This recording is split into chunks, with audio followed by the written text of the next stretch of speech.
সেদিন দীঘার পুরীর মন্দির থেকে ফেরত আসার পর আমরা চলে গেছিলাম শ্যাকে।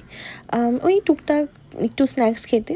ওগুলো খাওয়া দাওয়া হয়ে যাওয়ার পর আমরা চলে গেলাম হোটেলে, ডিনার করলাম একটু, তারপর শুয়ে পড়েছি। কিন্তু তারপরের দিনই তো আমাদের রওনা, তাই ঠিক করেছি এই দিন সকাল সকাল আমরা চলে যাবো সমুদ্রের ধারে।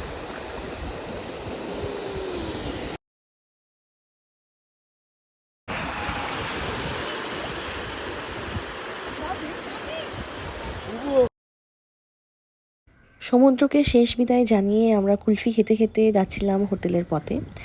জানি না আবার কবে আসা হবে ওই সমুদ্রতে, কিন্তু এইবার আনন্দটা একটু বেশিই হয়ে গেছে। এই মায়াটা ছাড়িয়ে যেতে একদমই ইচ্ছা করছিল না, কিন্তু ফেরত তো যেতেই হবে বলো।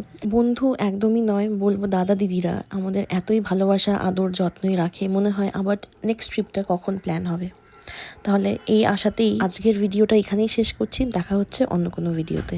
বাই।